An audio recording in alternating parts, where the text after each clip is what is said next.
fantastic. This is GT racing right now. He's got traction, he's got everything outside of both of them! Maloney! Oh, he's taking Anderson! Anderson's up to Oh my god! Big crash! Oh my goodness, half the field's gonna get rolled! Second very close. These guys are going to want to make their way through the field very quickly. Oh, there we go! Oh no! That's massive! This is it! This is over! I can't believe this! Oh my god! God, what?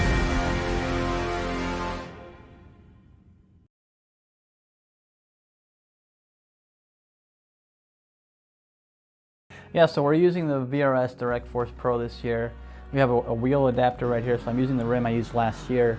But the motor right here produces a lot of power, a lot of precision, and it helps me, just feel the car more, feel the car a lot quicker. Especially, this week we're at Sonoma. I can feel it, when it hits the curbs. Any little change in the car, the wheel reacts a lot quicker than your typical gear-driven or belt-driven wheel.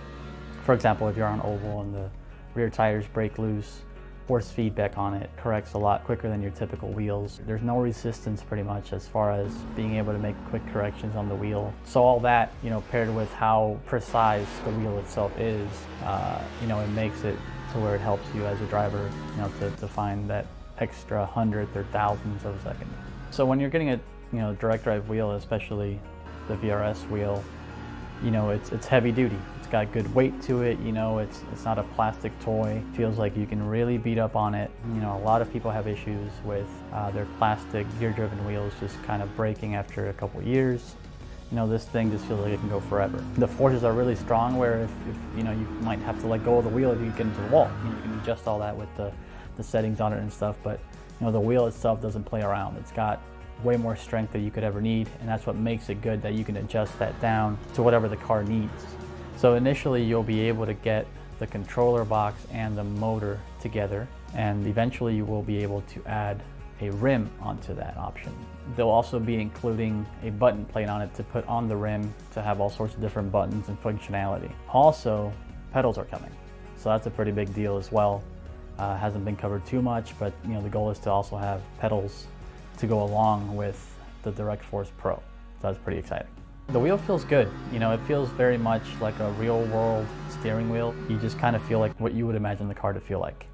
A real steering wheel in a car is very smooth, it's very direct, very quick, and that's what this wheel feels like.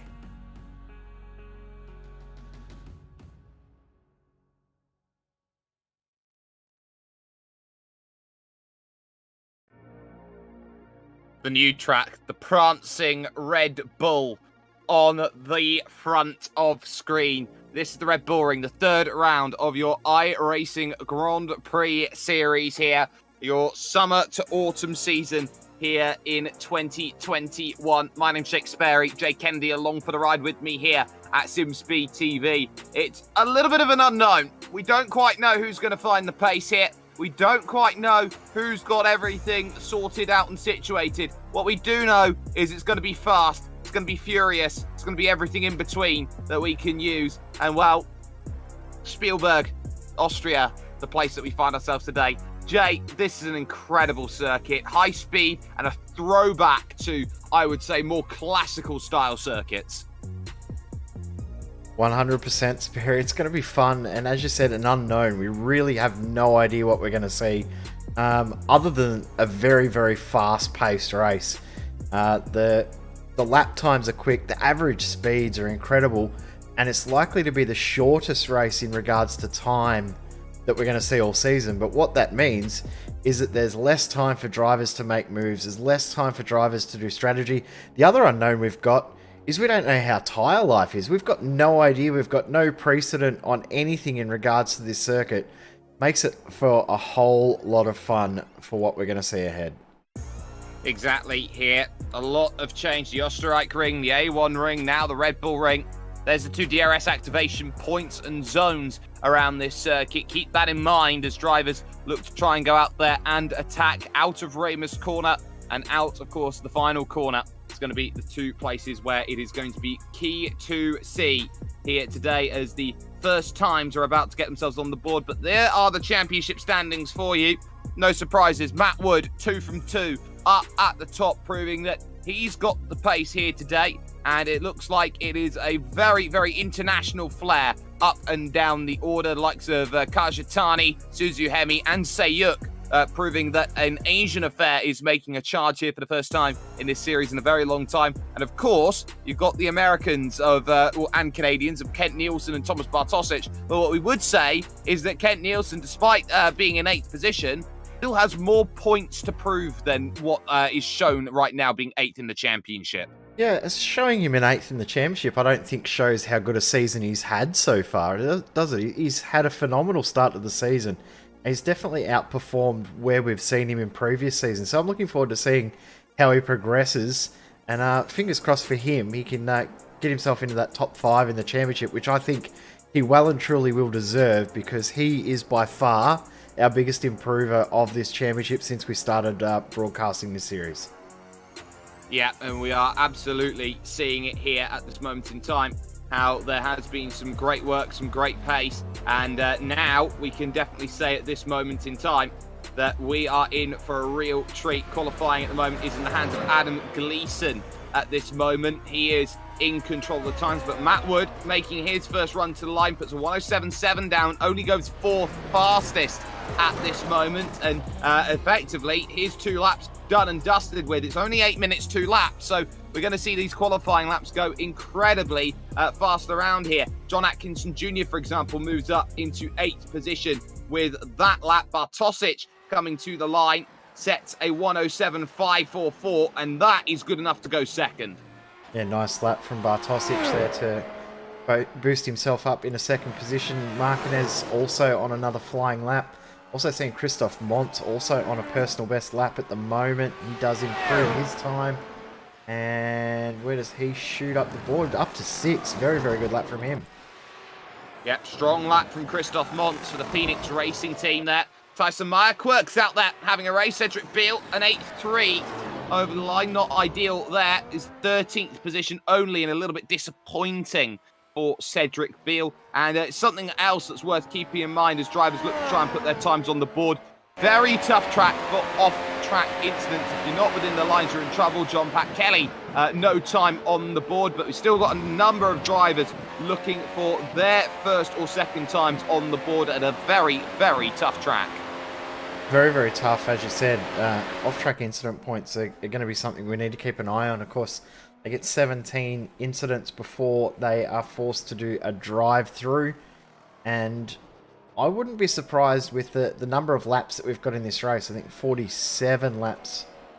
We could see someone actually get to that incident point limit today. So something we don't see a huge amount in IGPS, but the fact that it's such a short circuit, such a tight circuit, but so fast and flowing, will mean that we're going to see someone get very, very close. I must say, a name that I'm very, very surprised that Cedric Beale gets himself into 7th.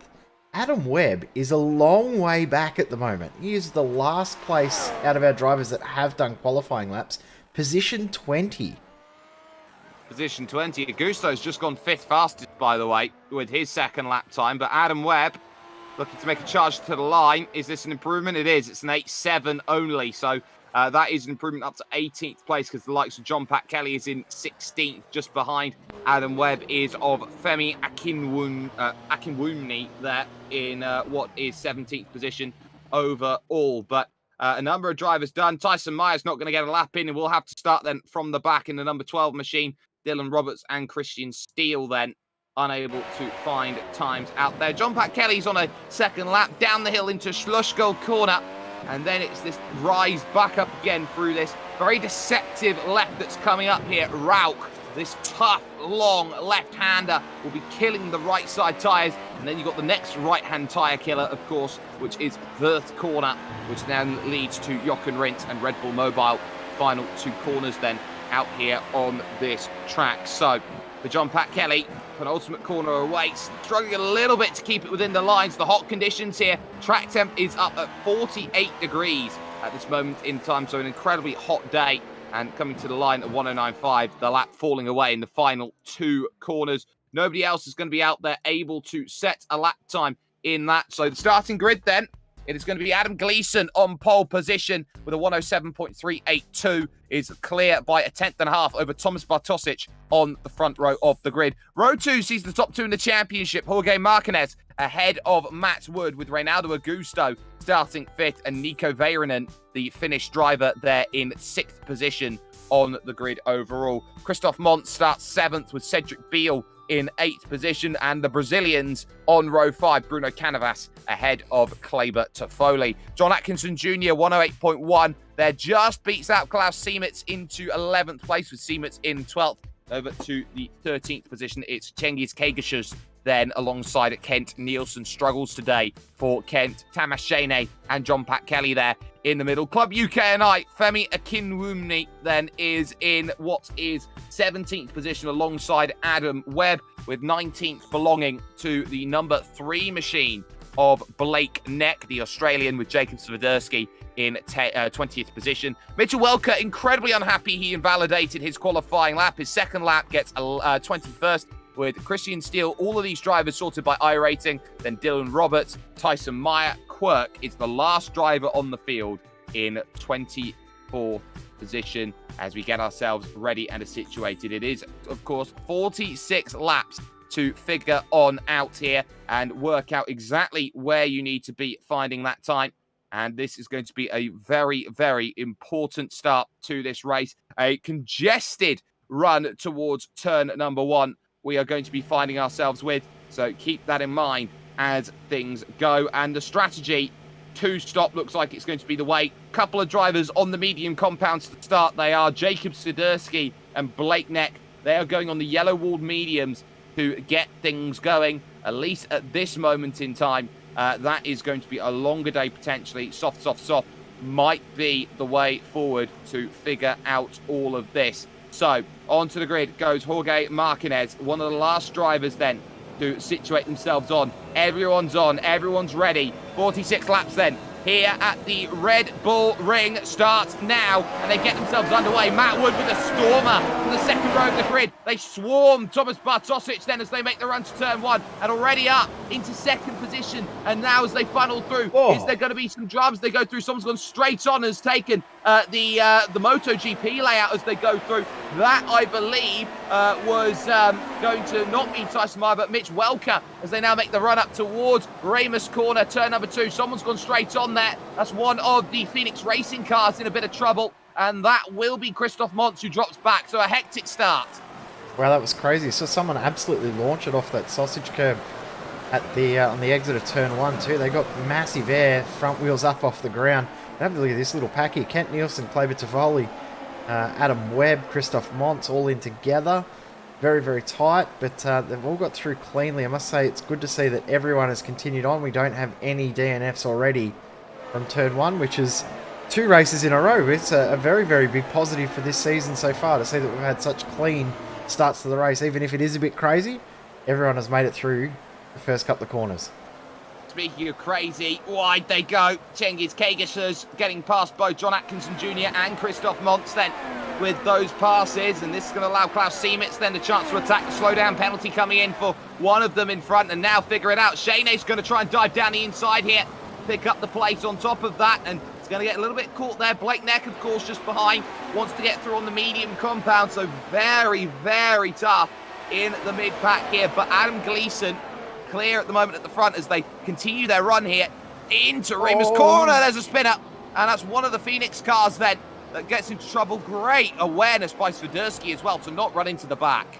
Yeah, John Atkinson Jr. it was there that had that spin, and that was that's a crazy little pack there. And I think that spin may help that pack out and sort themselves out into a little bit more single file and work out who's got a bit more pace and sort themselves out a little bit. But Klaus Siemens, Christophe Mont, Blake Neck still together. The front of the field, Gleeson has started to check out a little bit. But what a launch that was from Matt Wood to get himself up into second. Didn't have the best qualifying by his standards, but straight away got himself into second. And he's already starting to catch up and chase down Adam Gleeson. Yep, so Gleason then immediately now has to try and break away. 109.6 there. Lost 2/10 though to Gleason, a second and a half. We're on lap 3, so they'll get the drag reduction system, DRS in full effect. They'll get it on the back stretch, then on the run down to Schlussgold, and they will get it on the front stretch. A bit of side-by-side, meanwhile, a little bit further back as Seametz, you can see this here with Christoph Montz and Blake Net. They've got to figure out which way they want to go here. To the outside tries Klaus Seametz here, and it's uphill on the exit. Makes it deceptively difficult to put the power down, easy to spin off of that exit, and ultimately they all stay in single file. Little looks then all the way through, and a look down the inside on Adam Webb from Cengiz Kagesus then is going to be a place taken at Schlussgold corner. Yeah, Kagesus up 2 spots, Adam Webb up 6 spots, Kent Nielsen up 5, so we've got some big movers already, and John Atkinson Jr., of course, he's one of the drivers that's lost the most, of course, with that little spin, half spin he had at turn 2, and also John Pat Kelly down a few spots as well. Also seeing Swiderski's lost a bit of pace on this lap. It's Canavas and Martinez. Yeah, Martinez getting absolutely smashed as he goes through the rejoin. Not ideal either, and he drops 3 places for it. Martinez was tipped up onto 2 wheels, serves a slowdown penalty there on the inside, and then falls behind Kagesus. So this is a tough week for Martinez. We'll catch us on the virtual racing school replay then as we make that charge through. You can see Canavas just gets a storming run on the run up to Jochen Rindt, dives down the inside and ultimately runs him out of road. Have a look how much air he got on that second part too. That was huge. He's lucky that that didn't end his race and he's able to continue on. Doesn't look like there's too much damage. I mean, there could be a little bit of floor damage that we can't see, but visually it looks like the car's okay, which surprises me. I thought the car wouldn't have survived that. Oh, someone's gone straight on. Someone's gone very straight on. It's Canavas. He's upside down. Oh, no. It's a heavy hit there for Bruno Canavas, and the F1 apps machine just went completely straight on as he went through. And I'm not sure if he had a failure. It looks like a failure as he went on through. You can see this here. We're going to go on board. He's going to try and turn in. There's no turn in. I don't know if that's a failure or if just the car didn't turn. Because he definitely turned the wheel. It looked like his screen froze. Yeah, potentially. He's on circuit right now, heavily damaged and crabbing. That is day done. The suspension's gone. No doubts about it for Bruno Canavas. But meanwhile, Thomas Bartosic here has absolutely stuck to the back of one Matt Wood. And no surprises here. That's going to be a very important battle. We will keep our eyes on. Is side by side behind, by the way. What a race Cengiz Kagesus is having here, by the way. Has just got through now on Kleber Toffoli, and that is for 8th place. Yeah, he's doing a great job, up 5 spots already. And just making it look easy, isn't he? Just out there in cruise mode, pushing just enough to be able to get positions, not pushing too ridiculously hard. He's just looking like he's enjoying himself out there and gaining spots. Next target for him is Kent Nielsen. Nielsen, though, has proven himself to be a very, very tough customer this season. His improvement has been incredible, so I don't think it's going to be too easy for him to get a spot. Interesting too, Jorge Martinez has not completed an official lap time as of yet. So, actually, in saying that, he just did then. So, no lap time registered. So that's 6 laps in a row where he hasn't registered an official lap time. He's got to be careful about these incident points. We said earlier that incident points could play a factor. We could see drive-throughs happening throughout this race. Martinez has got to be very, very careful. Also, Christoph Montz has not registered a lap time either. No, it's 17 to the troubles as here comes Kagesus again, this time down the inside. Oh, they tap, and Kent Nielsen will go straight into the gravel. Really, says Kent Nielsen. Kagesus, I think, is going to let up potentially. No, he's got back on the power, but Kent Nielsen with that tap now falls behind Christoph Montz, and that is an awkward one. They all played chicken, and they both fell off the end of the cliff. That was a messy incident there, wasn't it? Just probably didn't really need to happen. I mean, DRS was activated, but it's a very, very late lunge, and yeah, Kent Nielsen probably didn't even realise that he was coming. That's probably half of the issue there in that incident. It's such an open corner as well. as you go into it, because you have to take that inside line. The track falls away from you as you go on through, and the moment you make contact there, it's very much a case of Lewis Hamilton, Alex Albon. Not ideal. Now here comes Jorge Martinez as Welker comes into the pits. Damage probably the way forward then. 7 laps only on that stint. And look at this. It's just going to get even more dicey as it goes on through. Everyone needs to be figuring out where is the best place to go and make this happen. And one of the things as well is that it's all about acclimatization down there at turn 3 here, Jay. You have 2 uphill braking zones, turn 1, turn 2. Turn 3 at Slush Gold, it's downhill all the way. It's a really interesting circuit. It's like, it's going to sound strange that I say this, but Brands Hatch is very, very similar. Every corner has some sort of elevation change within it. There's no 2 corners that are flat. There's no section of the circuit that's completely flat, easy, simple. I mean, turn 8, you just see the guys going through there. It's probably the closest to being flat, but it's still a downhill corner. So the camber plays such a big factor, which means it's set up for this track very, very difficult to do. The only other track I can really think of that's got so many like that is Brands Hatch, maybe even Laguna Seca. There's so uncommon in modern racetracks to have so much elevation change. It's one of the unique features about this circuit, and it's something that has made this circuit have a little bit of a cult status because of that uniqueness around elevation. Love it. That run up to turn 2 is incredible, and I must say iRacing has done a fantastic job with this track. They certainly have. When you have a race circuit which is built at the base of the Styrian Mountains, you know, you're always going to be seeing a lot of elevation change. We go on board with Adam Webb here at this moment in time. What a start he's made. He's up 8 places right now inside the top 10, and is focused in front on Jorge Martinez, 2nd in the championship overall, and definitely wants to be getting close enough, try and challenge for this as they go through Jochen Rindt into Red Bull Mobile, the final corner out here on track, and then onto the front stretch they come along once again. So no real dices then. You get DRS here on this run, and now actually he's going to be forced to defend here nearly. That was Christoph Montz trying to figure a way through. Oh, contact on the exit there.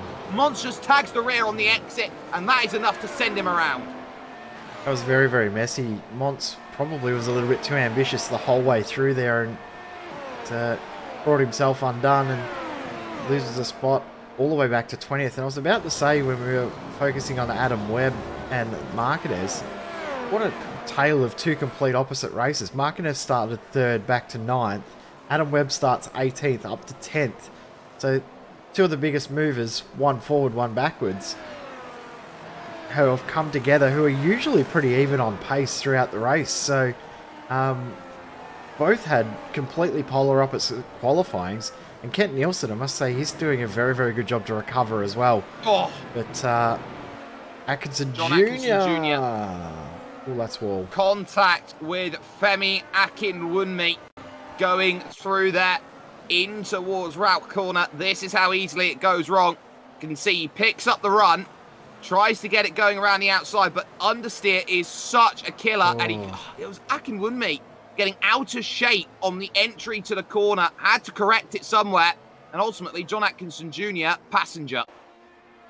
Almost looked like they both had to correct something there, didn't they? As I just noticed, Kagesus has lost a spot at turn 1. So he's let Jorge Martinez through. Kagesus back to 9th, and Kent Nielsen is now right behind him. Actually, Kent Nielsen's through on Adam Webb as well. So a couple of positional changes in this pack meant that we've got a true 4-car battle for 8th position.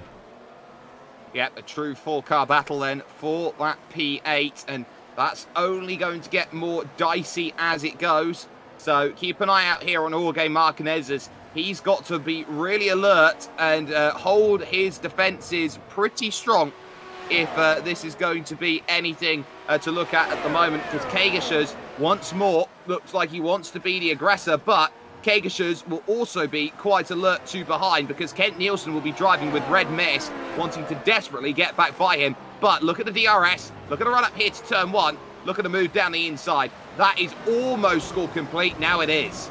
Yep, and what this will do to Martinez will be vulnerable here to Kent Nielsen behind, because he had to check up his run at the exit of turn 1. Kent Nielsen had the preferred line, and he's going to get the move done.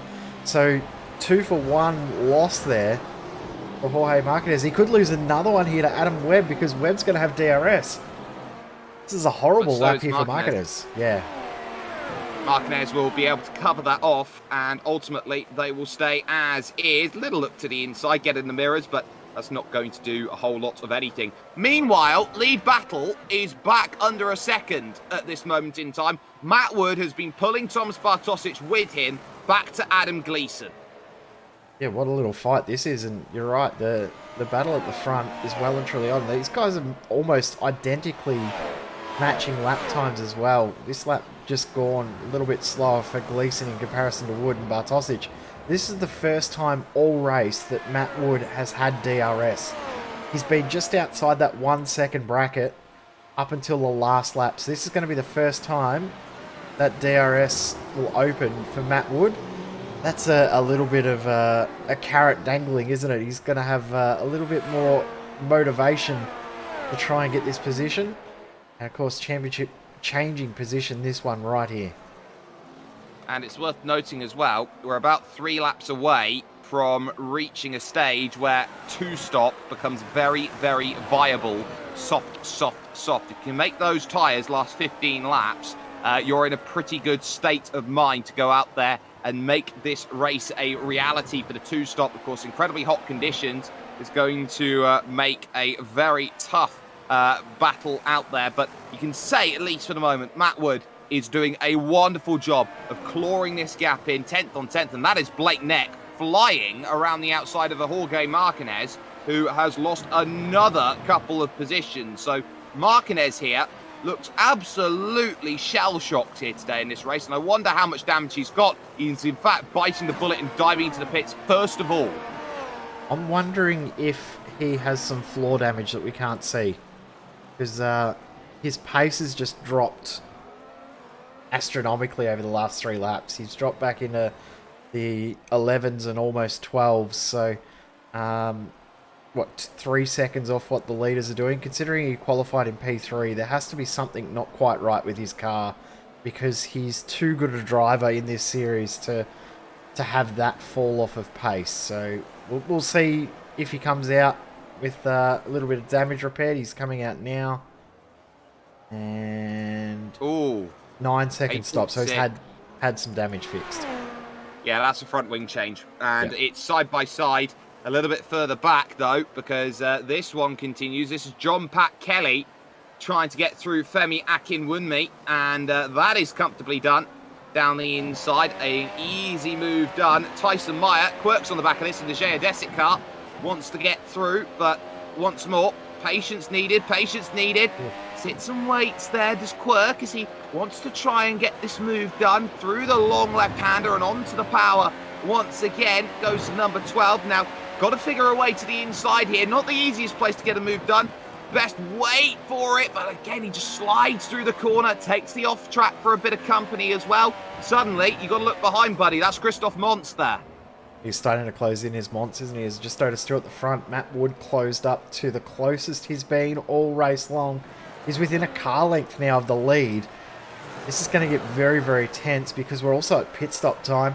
And a little bit of understeer for Adam Gleeson. I think Gleeson's tyres are right on that cliff of falling over the edge.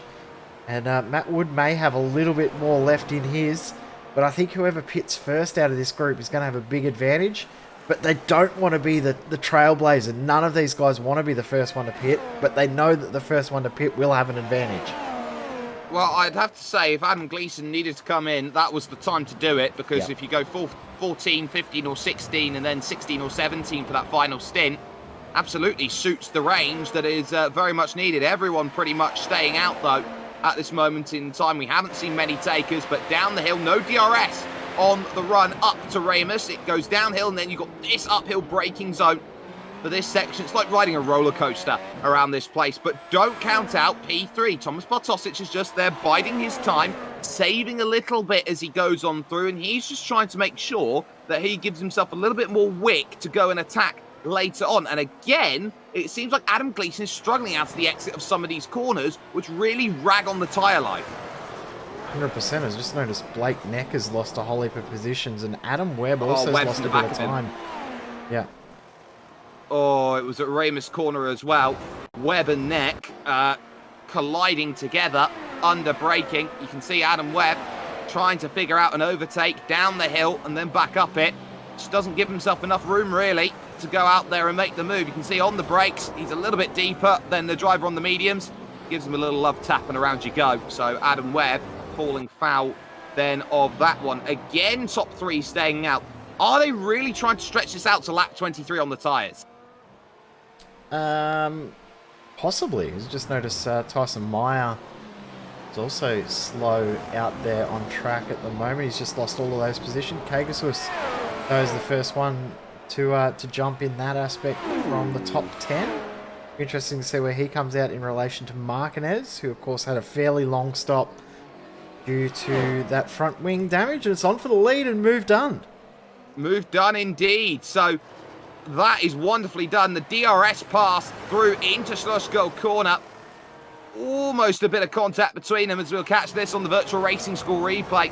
This is how easily it can be done here at this Red Bull ring. You can see, gets the DRS. You go through this not very straight by the way. You can see just how much turn there is on the back stretch as you go through. That's a late lunge down to the inside. A room given by Adam Gleeson there into the corner. He didn't have to do that. And the position somewhat gone already, and has already lost 0.6 of a second here by just that moment alone. And look at Bartosic. He's got a great run here out of turn one. Slightly wide when Adam Gleeson, he's trying to cover it off. It's going to be to the inside going here from one Mr. Thomas Bartosic. He'll rise up the hill into Ramus corner. Can he get it sorted on the inside? He can. There's just no turn left in Adam Gleeson's tyres. Yeah, he needs to pit and get those tyres off the car. He's we said maybe 3 laps ago that he was really struggling. I think it was lap 14. And yeah, you can see the difference now. He's well and truly struggling with those front tyres. He can't get the car to turn as he'd like. He's not comfortable with the behaviour of the car, the balance of the car. He needs to come in and change. Even if he goes to a medium from here and try something different. Because if he continues on these tyres and can't make them last like the drivers around him, he's going to really struggle later on in the race. Wouldn't be surprised to see him come in right now, and he's going to continue on. I'm surprised by that. You just saw again struggling with turn. Struggling with turn. Adam Gleeson here is stubborn as a mule, and that mule will be soon overtaken, because that is Reynaldo Augusto there, who is searching for a podium. I don't know how desperate you are to make it to lap 23 here in this one, Adam, but I'm not sure it is worth it at this stage with the amount of time you're losing. Augusto shadowing every stage of the way in the F1 Apps car. Oh, spinner, it's Matt Wood. Matt Wood's gone around here from the race lead. Bartosic leads. Matt Wood, too much power on the exit then. Has to flick spin and kill the rears. All of that hard work he'd just done to get that position, and he's just thrown it all away in one foul swoop.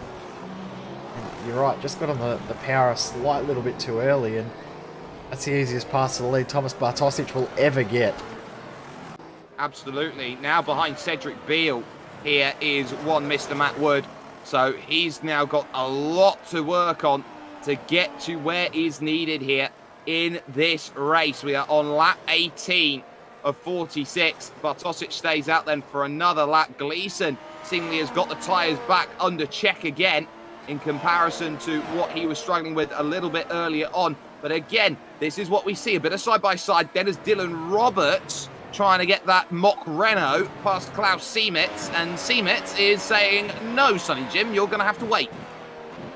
Exactly right. He's doing a very, very good job as well as Klaus Siemetz. Must say as well, Adam Webb redressed that position back to Blake Neck that we saw earlier, and Matt Wood has decided... Oh, he's had another spin. Another one. Wow. And this will be through turn one. Turn one. Oh, he's very nearly caught the back of Cedric Beale. Goes through the corner, back steps away, and very much did what Lando Norris did in free practice then earlier on today. And what's damaged on the car? My talon. Lucky that that wall just sort of moves away at the exit of turn one there, isn't he? He's very, very lucky that he didn't find himself banging up against an Armco wall. He'll continue on, but Wow, what a fall from grace. 2 laps. We were just praising him 2 laps ago about getting himself into the lead, and he's already dropped back to 8th. Absolutely horror run over these last 2 laps for Matt Wood. I must say also a horror run for Tyson Meyer. He's had yet another spin. He's starting to struggle out there, is Tyson Meyer. Quirk, he's got a little bit of front wing damage as well. As that Kleber Toffoli brings it into the pits on lap 20. Yeah, Tyson's thrown it in the wall there on the exit of 1, was trying to catch a fishtail and ultimately ended up with the line snapping. So Tyson Meyer is one you're going to chalk down to on stream of one of those you can clip, ladies and gentlemen, because it's not gone the way he's wanted to. Here's Kent Nielsen trying to find a way through on Matt Wood then. This is 4th position. Matt Wood has actually got back through to gain that one away. So nicely done in terms of that one. Kleber Toffoli, by the way, has made his pit stop. Virtual Racing will replay, though, on screen. It seems like there's been another little drama out there, and it's Nico Veiranen that we're keeping our eyes out on right now through Schlossgold Corner. And is this just a case of going a little bit too deep, catching the gravel? Absolutely it is. This track's really catching drivers out. It's surprised that so many drivers have run off the circuit as they have. It's been a huge turnout this week, which is no surprise considering it's a new track to iRacing and it's running the same as the real world schedule. But I'm still surprised how drivers are being caught out at the same spots each and every lap as Shane and Steele come into the pits. Every single corner too, it doesn't matter where you are on track, every single corner seems to be an action zone. Yep, so into the pit, Shane and Steele, and every corner action zone. Now we really are close to this pit window being opened up. Watch these drivers as they come into the pits. We're on board with Kent Nielsen right now. When they come into the pits, they've got to be within those 2 lines they dive in. Otherwise, they'll get a penalty for unsafe pit entry, and that will be something that's worth keeping in mind here today in this race, because that is a 35-second stop and hold in the box if you get an unsafe pit entry. Yeah, exactly right. You don't want to make sure that you succumb to that, and there'll be drivers that haven't even practiced that. As this is side-by-side Jorge Martinez and Christian Steele. Steele will have DRS even though he's on the inside. Now, one thing I noticed is Kent Nielsen does come in. Kent Nielsen's tyres, I think, were right on the edge of blowing. Because you could hear from the onboard the tyre making some strange sounds. Now, the only time I've heard that is when drivers have actually blown tyres. So, Jabby Roast at Circuit Gilles Villeneuve is the one that comes to mind, of course. He blew the tyres up late on in the race and threw away a huge result there as he tried to get it going forward. In fact, at Imola as well, same thing happened. So a lot of drivers struggling. Out of the pits then comes Kent Nielsen. Another set of softs. It'll be easier for him on those tyres from now to the end because he's got less fuel to deal with in the car. Bartosic staying out then for a 23rd lap then of this one, which will be exactly halfway. Adam Gleeson comes in from 2nd, and I think Renato Augusto might just get caught there on his entry. Look back at his entry there as he went on through. He might be caught for an unsafe pit entry. See if we can pick it up.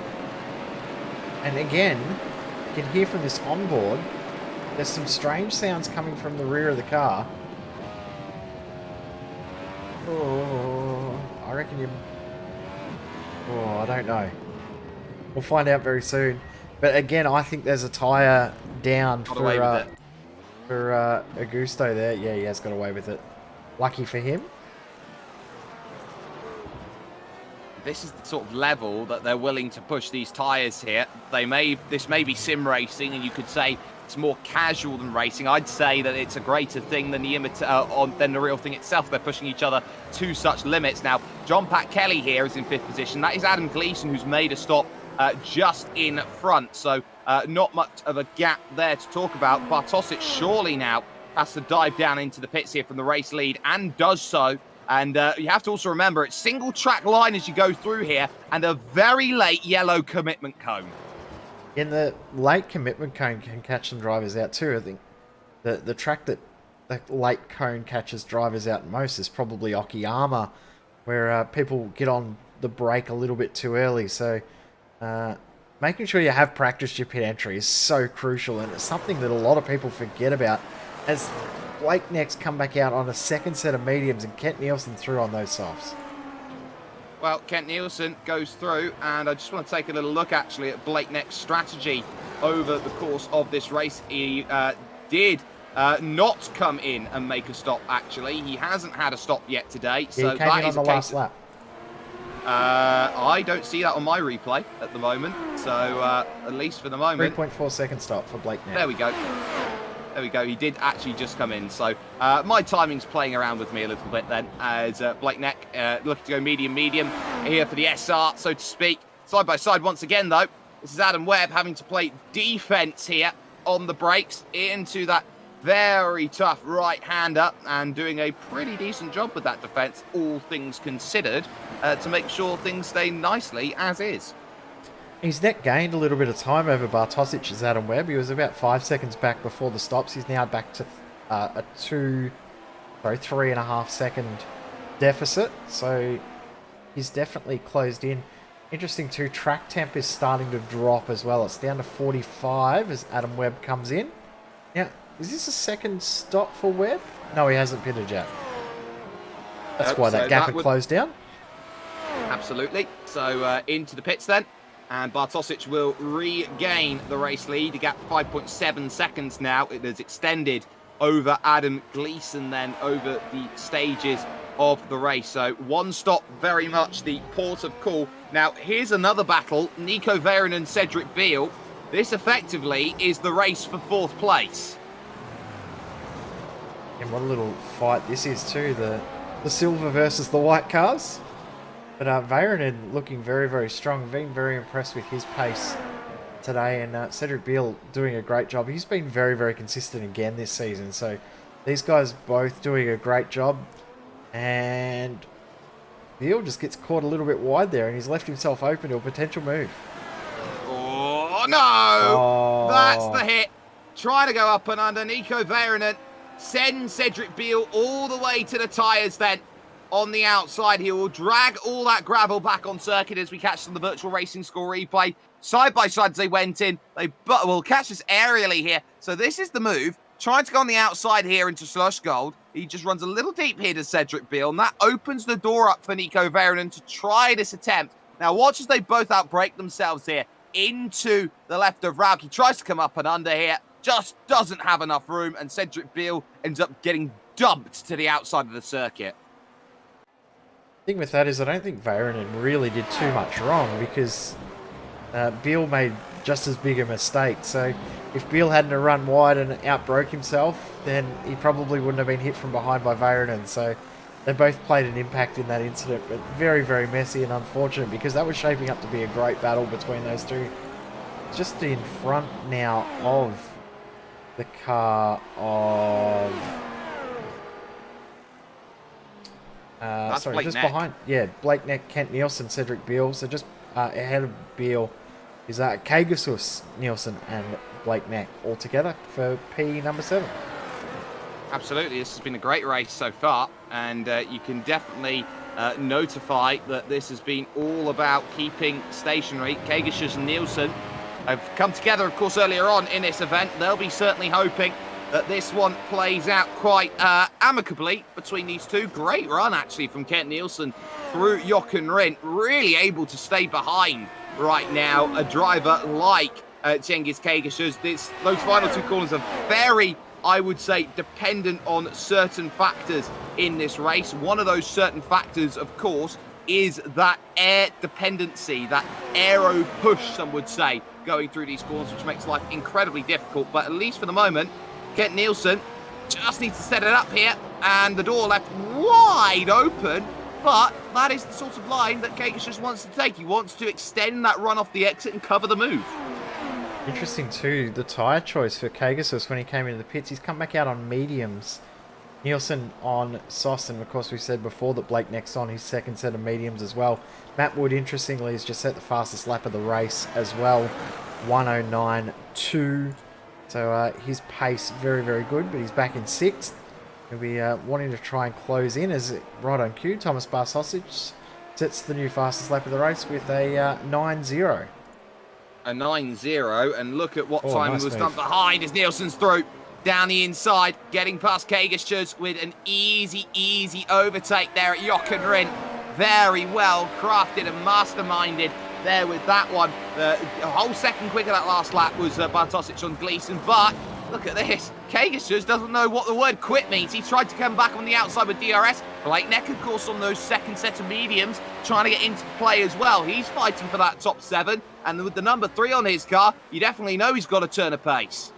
Exactly right. He's no slouch is Blakeneck. Very, very familiar to us here at SimSpeed TV. He's doing a very, very good job out there in the very early morning here in Australia. Surprised to see so many Aussies up with me at this time of the morning. It's normally just me on my lonesome, but good to see a good turnout of internationals throughout the field, not only in the race, but also in the YouTube and Twitch chats. Good morning, everyone. Good evening, of course, from me in the sunny United Kingdom, I would say, at this moment, although it was tipping it down with rain earlier on today. Blakeneck, though, still trying to find a way through on Cengiz Kagashus. A very, very important battle, this one, out on track. But again, it is a case of Kagashus just riding the track as he needs to, giving himself enough of a gap through each corner, which allows Blakeneck some trouble. Now, turn 1 here, Nicky Lauda corner, as we focus a little bit further back on this battle between Webb and Roberts for 13th place. So important. That anti-cut curb on the outside there makes it so difficult. You don't want to clobber that, and because drivers don't want to clobber it, they can lose anywhere up to half a second to 7/10 on the straight just because they're going so daintily through, trying not to get a off-track incident point or a damaged front wing. And we've seen that that's brought about, as Blakeneck tries around the outside, we've seen that that's brought an issue about for drivers that have just been overtaken into turn 1, haven't we? Because they are then forced to take a shallow exit, they're forced to check up. And we saw what Marquez, he lost 3 positions just from checking up at the exit of turn 1. So that anti-cut curb definitely doing its job in enforcing track limits, but definitely plays a little bit of an impact if you are being overtaken. This battle of the mediums is very, very good to watch because Blakeneck's got pace to get through. He just can't quite get there enough. He's got enough pace to apply the pressure, but just can't quite finish the move. No, can't quite, and it is certainly showing at this stage. One of the awkward things is because this isn't the straightest straight in the world down the hill, they don't want to have a massive crash here up at Remus Corner. There is no DRS then on this section of the road, but it's here that you see it's going to be very close. And now you're starting to work out whether Blakeneck can make the move. He gets the DRS, he gets close enough, but he hits the braking zone, and then he's just ran out straight. So very, very tough, of course. Oh, mistake on the exit there from Kagashus. Open the door up for Blakeneck, why don't we? Gonna try and send it around the outside, but again, marbles out there. You're not going to get it done like that. Very, very interesting fight, this one. It's mesmerising because Blakeneck just can't quite find the pace at the right spots. I must say that this is a much better run now, and with DRS down this very, very short front straight, will we be able to see him get through? No, not quite. So it's interesting too. One thing I really like about this track is the longest straight on the track is usually the straight that we see DRS. Oh, Webb. This track is one that we don't, as Adam Webb's had a moment through the exit of turn 1. Yeah, Virtual Racing Score replayer just caught that on the back. He's just pushed a little bit too hard. Caught the anti-cut curb. Of course, you're on that raised anti-cut curb. You have differentiation in grip levels there. Oh, back steps out. And he's done well to actually save that because that was gunning for the inside. Meanwhile, Blakeneck tried to get through with Kagashus, like we saw on replay, and managed it because Kagashus decided he wanted to go wide there at turn 2. And that was the position done and dusted. Look up forward, though. P5. Kleber Toffoli in the 19 machine. Can look behind him a bit now because there is Matt Wood. And I'll tell you what, if he can recover himself to P4, that would be a drive of champions at this moment in time. So you could say for Matt Wood, he is on the recovery today and every point matters of course, with such a big field as this, 24 cars in a split, might be a little bit weaker down the bottom end, and the gaps between points will be a little bit smaller today than they would do in other races. Of course, it is not necessarily a fixed point system, this championship. It is more of a, I would say, liquid point system. Very much so. Around about 240 points up for grabs for P1 in today's race. So, very, very big points haul. And for Matt Wood not to pick up the win is a little bit hurtful in regards to his championship. But to not even finish in the top 3 would be very, very painful. At the moment, he's on track to only get 188 points. And that's a big swing in Bartosic's favour. As Bartosic sets the fastest lap once again. The first lap into the 1 minute 8 bracket. So Bartosic has got great pace. Matt Wood has good pace. He just can't quite get things finished as Kleber Toffoli thinks, no, I'm going to let you through. It's easier for me to just sit back and watch rather than have you put too much pressure on my rear. Another battle that's starting to heat up too is the battle for second. Ronaldo Augusto is doing a great job of keeping with and slowly catching up to Adam Gleeson. Yeah, ever so slowly, trying to find a way to get that. 2.1 seconds when they last crossed the line. Look at this train going on right now behind Kagashus. You got this one, Beal, Siemens, Shane, all that. And hopefully it doesn't end up in more of a mess than Ukrainian defence. Hello, 4-0 England. But at least at this stage, you'd say that the charge is going on right now, and a 5-car pack down the hill. Always going to be tough here. You can see just how much you want to peek around, trying to find some room. That is one section of track that is very, very tough to find any room too, because it just narrows up so much. So, yeah, have to be very, very careful through that section. I just noticed too, Jacob Swiderski's had a moment, but has been able to continue on. They're currently the last driver on the lead lap. This is a very intense little battle though. Oh, you'd have to agree with it. Look at them. They're all there. 6 cars. Oh, there's contact with Beal. He apologises immediately, but Cengiz Kagashus, very lucky to still have a car, did put it in the barriers. Wow, Cedric Beal's going to let go and let him go back through. Shane and Siemens fighting for it, but here's the replay. It's through the final corner as they still battle, by the way, in towards turn number 2 at Remus. Cengiz Kagashus, you feel for him on that one, but some would say that was karmic justice. On the brakes, final corner. Oh, Beal's coming from a mile away. He's missed his braking point by a long way. Yeah, and I don't know if it was that he's missed his braking mark or he was just trying to make sure he had enough of a run onto the front straight to potentially get the move done. But yeah, he'll be not happy with that because Cedric Beal has been one of the more cleaner drivers we've seen throughout this series in seasons past. So he'll be disappointed with that. But these things happen in racing and these things happen in this series. But as you said, this battle continues on, and have a look at who's slowly catching up in the background. Adam Webb also getting involved in this too. So Webb's on fresher tyres than these guys ahead as well. So he'll have a bit of an advantage in relation to Siemens, Zane and Roberts, as he now is in the fight too. He certainly is, and they've all got to be careful of those incident points as well. We keep our eyes on it, of course, because of how aggressive some of these moves have been here today and how much they'll be using the track limits. But again, Dylan Roberts trying to figure it out, trying to move up another position, not going to get there on the brakes. Shane is so deep in under braking because look at it as they went through. Shane broke about 50 meters later than Dylan Roberts, and Roberts still missed the apex. Crazy little battle, isn't it? And Roberts having another look into turn 3, not quite close enough to get the move done. Very, very cool little fight here. And interesting too, only 11 laps to go. Will we see anyone else come in for another stop? At this point now, when you see that there's only 11 laps to go, you'd think it's almost too late for anyone to come in.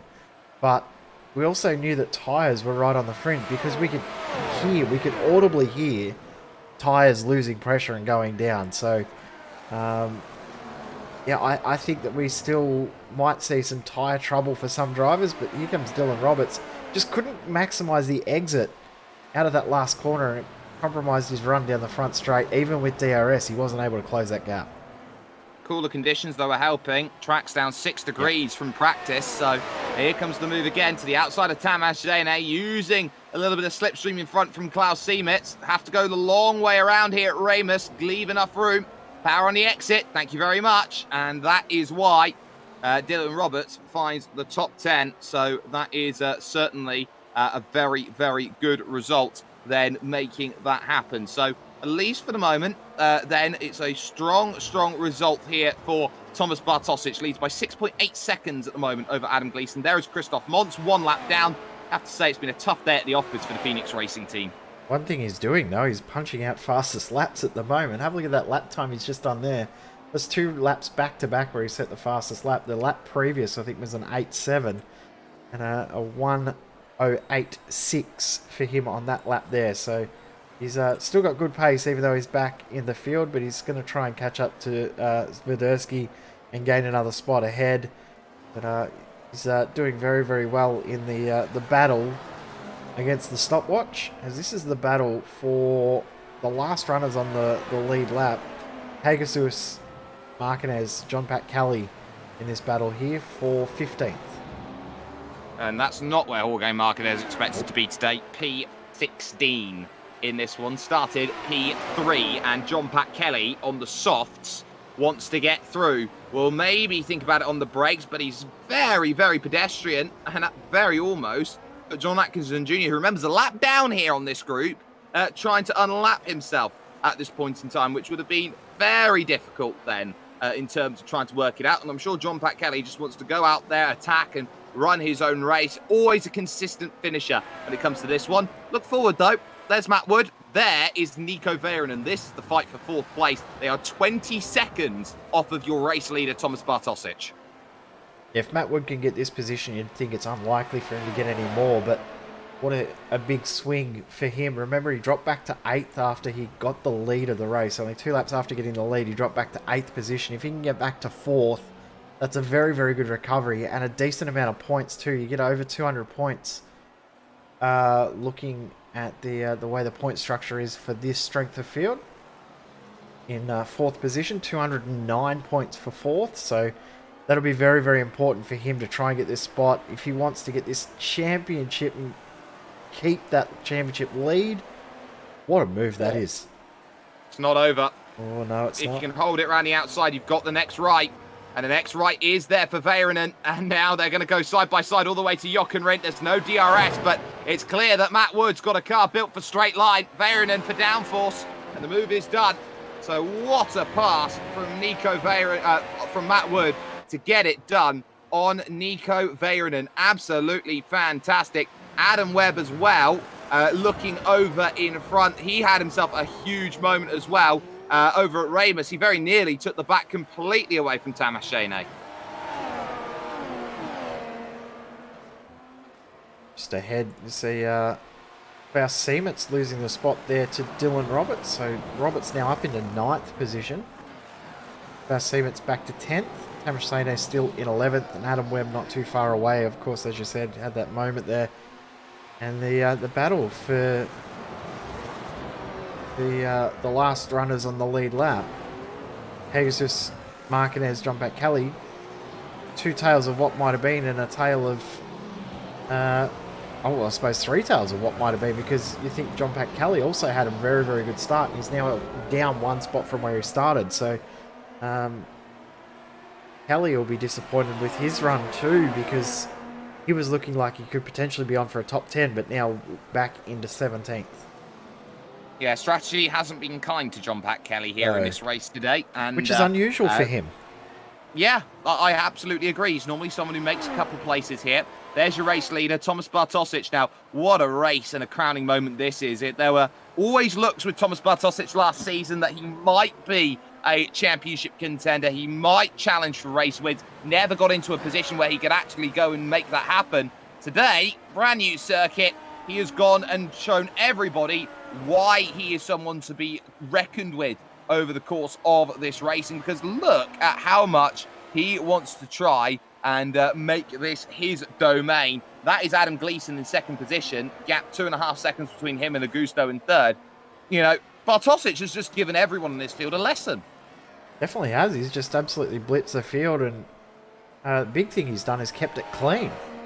There hasn't been too many drivers that you can say have kept it clean in this race. He's just kept it in the track limits, hasn't made mistakes, and just been there waiting for those around him to fall, because that's what's happened ahead. Adam Gleeson lost the spot to Matt Wood, and that opened the door for Bartosic to get through and just blitz away. Matt Wood was absolutely flying in the lead, but then threw the lead away. So it's just been one of those races where Bartosic has just been the only driver in that top group to keep it on track and maintain his pace and be consistent at the front. Speaking of throwing it away, that was a slowdown penalty for Adam Gleeson, and now Augusto, who has a penchant for not finishing races, finds himself right there with Adam Gleeson. Uh-oh. Oh, Shane. Oh, Shane. Oh, my word. It's very nearly made mincemeat of, I believe that was Femi Akinwumi there that nearly got the hit. But Shane, rear wing is completely demolished off of the back there. That is an aggressive lunge into turn one. That is an aggressive put of power. Tank slap, that's a heavy hit into the wall there. That is a huge hit. And a strange one too, isn't it? And yeah, that rejoin was... oh. Need to have another look at that. You go through turn one. Femi Akinwumi. Oh, that is enough to call code brown at race control. So, awkward one. One that is still keeping races alive, but by how much? The next question. There is Reynaldo Augusto. 5 laps to figure out a move. Well, 4.5 now at this point. This is a very, very tough battle. Try and get through and to try and gain through the long left. You can see Adam Gleeson and Reynaldo Augusto struggling on those tyres to get any form of turn through this section of track. You are always built on a car that needs to turn right quickly in those short sections. So when you get those long lefts, which are the only 2 lefts, by the way, on the circuit, they are very, very tough to get correct. 100%. And it's a tough circuit anyway, because you've got so much, as we've said it before, the camber is what makes it more difficult than anything. I mean, the fact that you've got only 2 lefts means that your setup is a little bit compromised, but then the camber changes everything for each corner as well. So you've really got to have run a very, very compromised setup. You don't have a car that's set up well for or perfect for anything. You're compromising everywhere, and you just have to run a really evenly balanced setup rather than something that's specialized in too much. The only thing you can really do is whether you run more downforce or run more top speed. There's nothing else you can do, because the car has to be so compromised in every other facet. Definitely has to be compromised, and now you're starting to see here how very quickly these laps tick down. You don't get long to make moves here around this Red Bull ring. 2/3 of official F1 distance. There is Webb, there is Siemens. This is for a top 10. Adam Webb tries the route longer travelled there on the outside, trying to pick up a run off the exit. Struggled a little bit to put the power down, and as such, no dice. Speaking of no dice, John Pat Kelly's just got through on Cengiz Kagash's, and Jorge Martinez is now a million miles back of this group. Yeah, Martinez will just want to delete this race from his memory. Yeah, slow down penalty through the final corner, I believe, on the previous lap. Just before that, just before Jochen Rindt, he had that penalty. So that would really hurt. Still on here for 3rd position and 2nd. Adam Gleeson wants through, or wants to stay through. Reynaldo Augusto wants to get by. But Reynaldo Augusto just absolutely not in any position to make this a reality or to make this happen. I'm wondering if he's just trying to get the tyres down to a condition where he can absolutely jump on it and try and launch with 1.5 to go. Just make sure he's there, ready to go. 1.5 to go, then he starts to apply the pressure. But, getting himself and making sure he stays in DRS range, very, very important at this phase. And just struggling through that last corner. He's so late on the power. So late indeed. And this is the difference. When you're stuck behind another driver, you actually scrub the tyres a little bit more. Gleeson with a little wiggle off of the exit there of 1. But you do scrub those tyres, and it's very easy in the dirty air to deal with more understeer. More understeer means more friction. More friction means more wear. And it's that wear which might just be hurting Reynaldo Augusto in the final stages. Yeah, exactly right. The tyre wear will definitely be starting to hurt. And you just can't get within that half a second. Also just noticing too, Thomas Bartosic has had a slowdown on this lap. So his pace is not as fast as it should be. I've got a little tracker that tells me how a driver's pace is in comparison to their past 5 average laps. It wasn't a slowdown. Wasn't? He's 1.3 seconds off. He let Christoph Montz through, who was quicker than him. Yeah. Montz has been consistently into the 108, so he's let Montz back onto the lead lap. So Montz, I don't know if he'll be happy about that. He might have wanted to finish a lap earlier. As white flag flies, last lap. But speaking of the white flag, Adam Gleeson is not waving that yet. Oh, not at all. Look at that gap. Now 9/10 of a second here.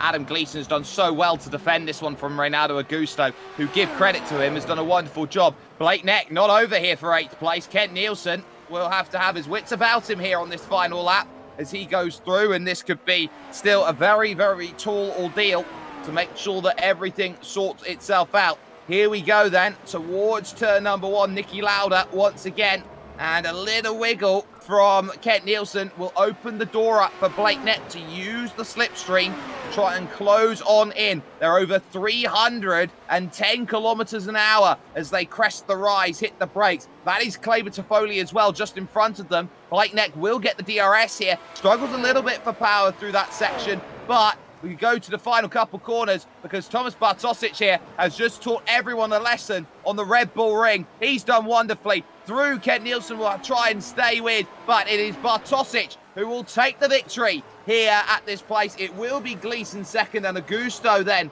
who will take 3rd place overall. In terms of that battle, Neck is in the gravel, then trying to bring that one home. There looks like there has been some contact side by side in the Virtual Racing School replay. We're going to have a look at this right now. And Blake Neck over the in-game text communication goes, really? Tried to get it done around the outside. Nielsen goes very deep. And then on the outside, it's the case of ultimately awkward going on by. Tries to get it done around the outside. A little bit of contact. And that is a racing incident in my view.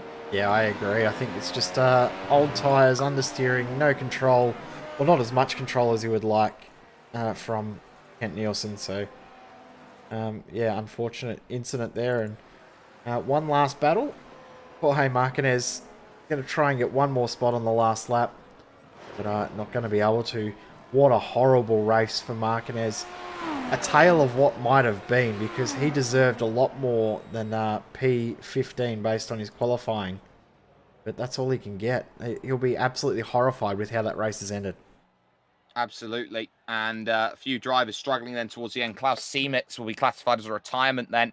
As Thomas Bartosic wins this one, 54 minutes exact then, and wins by 9.8 over Adam Gleeson in second. Reynaldo Augusto on the podium. That is a huge boost of confidence and iRacing for the number 21 machine, who is very much there. In 4th place, it is Matt Wood with Nico Väyrynen in 5th. Matt Wood, of course, a spin from the race lead. That really cost him today in terms of what he needed. Kleber Toffoli will take 6th, with Kent Nielsen making contact on the last lap with Blake Neck, 7th and 8th as they went through, with Dylan Roberts in 9th and Adam Webb rounding out then the top 10 overall. 11th would go to Cedric Beale, who of course had that big incident down at the final corner, with Christian Steele in 12th place. What a good drive from him, by the way, up 10 places. John Pat Kelly gets 13th with Cengiz Kegasus 14th and Jorge Martinez in 15th position. Christoph Montz wasn't too far away, a couple seconds back, and was setting purples towards the end. With Klaus Siemetz 17th, then 1 lap down, classified as a retirement. Jacob Swiderski a lap down,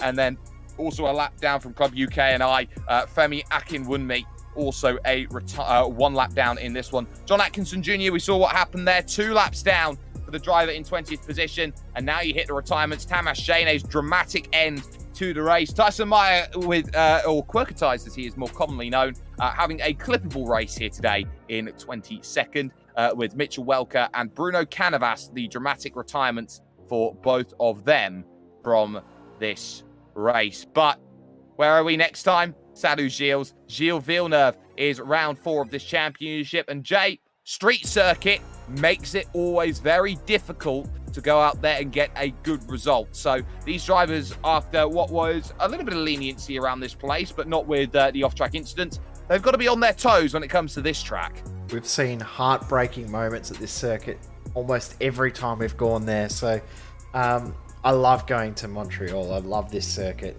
Circuit Gilles Villeneuve is one of my favorites. I'm looking forward to it. It always provides great racing. And the challenge will be for Matt Wood. He'll be looking for redemption because he'll be absolutely horrified with how this race has ended. And Jorge Martinez, how does he bounce back? I'm looking forward to next week. Can we go there now? I'm ready for it.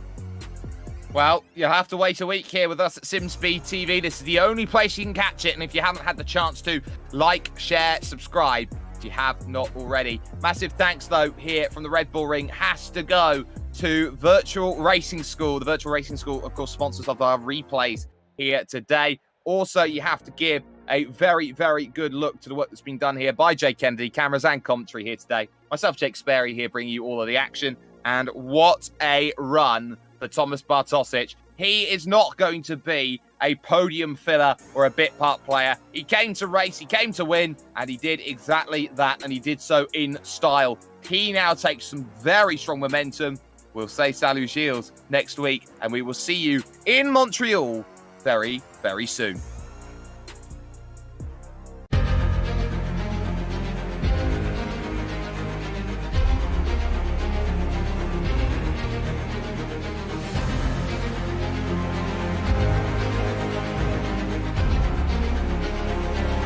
This is fantastic. This is GT racing right now. He's got traction. He's going in the outside. Both of them. Maloney. Oh, he's taking Anderson. Anderson's up to Oh him. my God. Oh, big crash. Oh my goodness. Half the field's going to get rolled. Second very close. These guys I want to make their way through the field very quickly. Oh, there we go. Oh no, that's massive. This is it. This is over. I can't believe this. Oh my God. God, what?